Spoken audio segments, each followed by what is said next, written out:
రైతన్న, మీ రొయ్యలు ఫీడ్ బాగా తీసుకుంటున్నా కూడా సరైన ఎదుగుదల లేదా?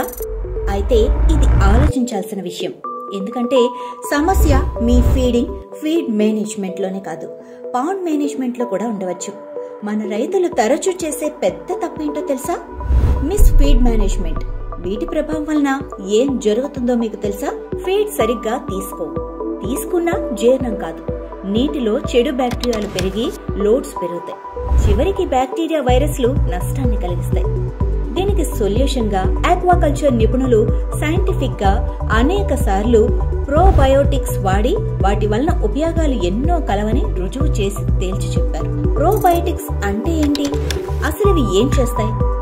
ఇవి సహజమైన మంచి బ్యాక్టీరియా. ఇవి రొయ్యల జీర్ణకోశంలో ఉన్న అసమతుల్యతలను సమతుల్యం చేస్తాయి.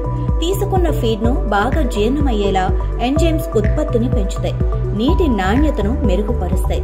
వ్యాధుల రిస్క్ తగ్గిస్తుంది. చివరిగా చెప్పాలంటే సరైన టైమింగ్, క్వాలిటీ ప్రోబయోటిక్స్ ఈ రెండు కలిసి పనిచేస్తే పెరుగుదల డబుల్, లాభం ట్రిపుల్.